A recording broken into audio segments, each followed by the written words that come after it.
Hello everyone, मेरा नाम है राहुल और आज की इस वीडियो में मैं डिस्कस करने वाला हूँ क्लास 10 की एक इंपॉर्टेंट थ्योरम है, थ्योरम 6.1 उसके बारे में। ये जो थ्योरम है, इस थ्योरम का नाम है बेसिक प्रोपोर्शनलिटी थ्योरम, जिसे हम बोलते हैं बीपीटी थ्योरम या फिर बोलते हैं थेल्स थ्योरम। तो इस वीडियो के अंदर हम जो है वो डिस्कस करने वाले हैं कि इस थ्योरम का प्रूफ जो है वो हमें कैसे करना है और इस थ्योरम को हम कैसे अप्रोच कर सकते हैं अगर ये थ्योरम एग्जाम के अंदर पूछी जा सकती है। तो चलिए शुरू करते हैं आज का हमारा ये वीडियो।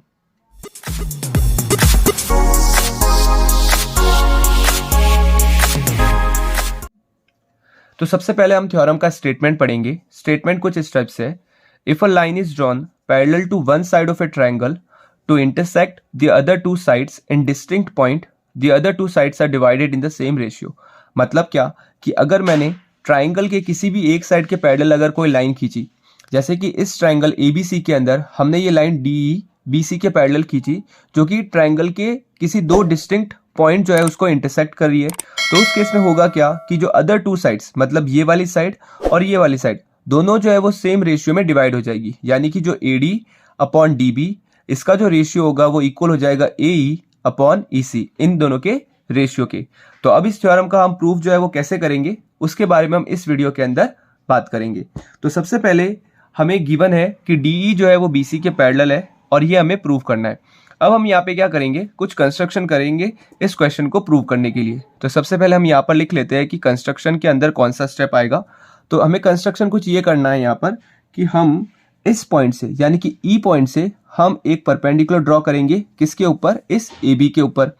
यानी कि ये जो है हमने एक परपेंडिकुलर ड्रॉ कर दिया। सिमिलरली हम इस पॉइंट से इसके ऊपर एक परपेंडिकुलर ड्रॉ करेंगे कुछ इस टाइप से, तो हमने ये भी ड्रॉ कर दिया। ठीक है, अब हम एक और जो है वो C और D को ज्वाइन करेंगे और उसके साथ साथ B और E को भी हम क्या करेंगे यहाँ पर ज्वाइन करेंगे। तो ये हमने क्या कर दिया, यहाँ पर कुछ कंस्ट्रक्शन कर दिया। तो चलिए लिख लेते हैं यहाँ पर कंस्ट्रक्शन के अंदर कि यहाँ पर हमने कंस्ट्रक्शन ये किया है कि सबसे पहले हमने BE एंड CD इन दोनों को क्या कर दिया, हमने ज्वाइन कर दिया।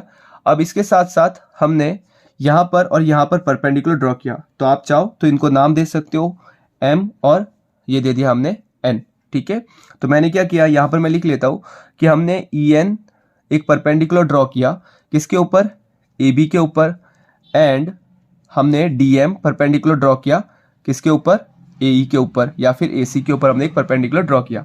अब हम स्टार्ट करेंगे इस क्वेश्चन का प्रूफ। तो मैं यहाँ पर लिख लेता हूँ टू प्रूफ। तो इस क्वेश्चन को कैसे करना है, तो सबसे पहले हम जो है वो दो ट्रायंगल की बात करेंगे। एक ट्रायंगल लेंगे हम AD और E और दूसरा लेंगे इसी बेस का ट्रायंगल BE और C।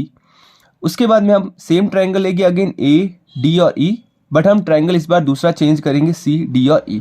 तो देखिएगा मैं यहाँ पर लिखता हूँ कि इन ट्रायंगल, ठीक है, लिखता हूँ मैं ट्रायंगल इन ट्रायंगल AD और E।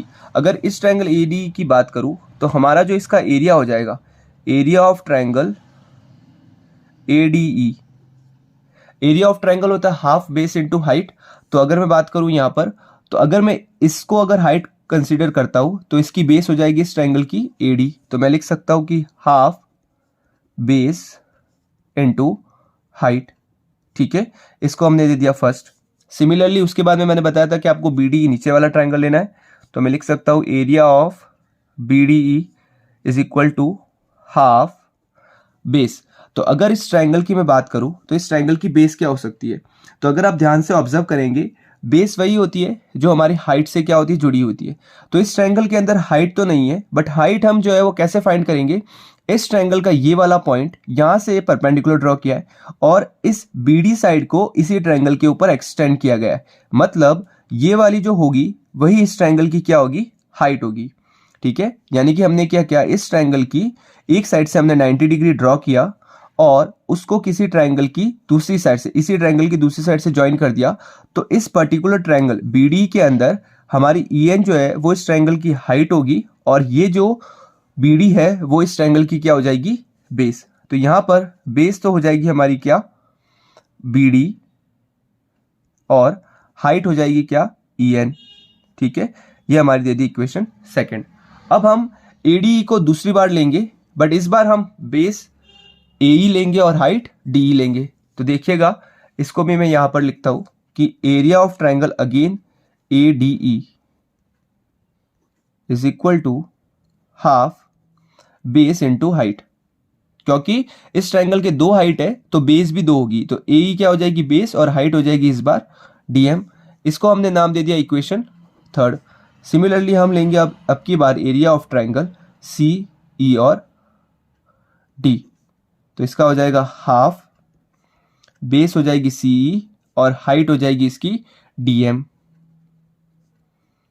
ये दे दिया हमने इक्वेशन 4। अब हम क्या करेंगे, इस फर्स्ट और सेकंड इन दोनों को डिवाइड करेंगे, यानी कि area of ADE is equal to area of BDE।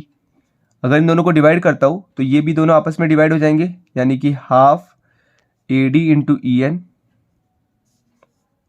Upon half BD into EN। तो यहां पर हाफ से हाफ कैंसल, AD और EN से EN कैंसल। ठीक है, तो हमारे पास बच गया क्या यहां पर AD अपॉन BD। ठीक है, ये बच गया। अब सिमिलरली यहां पर भी इन दोनों इक्वेशन को हम क्या करेंगे, डिवाइड करेंगे और देखेंगे कि यहां पर क्या बच जाएगा। इसको आप चाहो तो इक्वेशन 5 भी बना सकते हो। ठीक है, सिमिलरली हम यहां पर अगेन डिवाइड करेंगे इन दोनों को, तो area of ADE upon area of CED।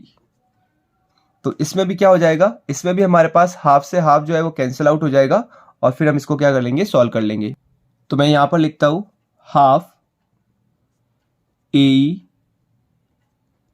Into DM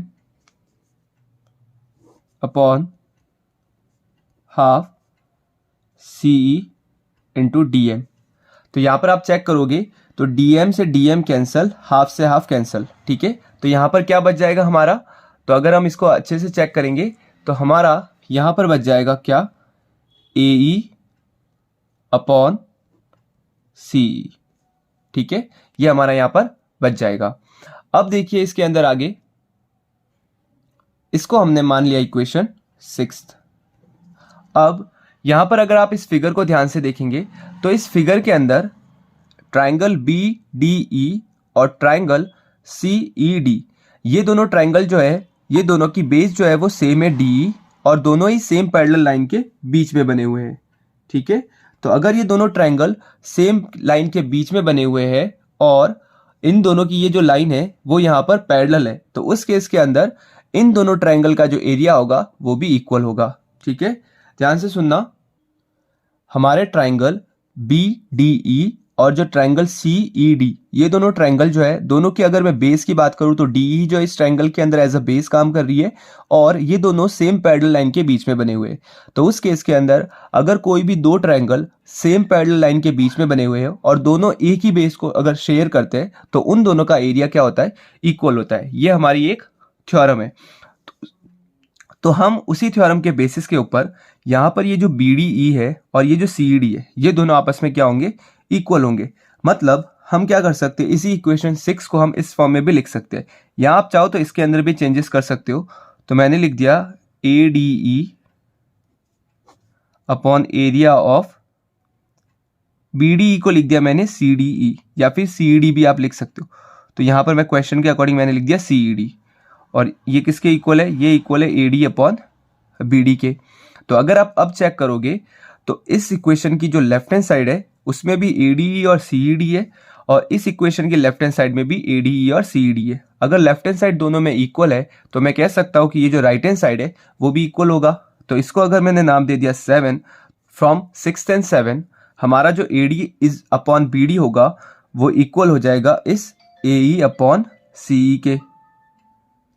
ठीक है, तो यहां पर AD अपॉन BD किसके इक्वल हो जाएगा, AE अपॉन EE या फिर CE या फिर EC, दोनों में से मैं कुछ भी बोल सकता हूं, जो कि हमें यहां पर क्या करना था, इस क्वेश्चन में प्रूफ करना था। तो ये था हमारा थ्योरम 6.1 का प्रूफ।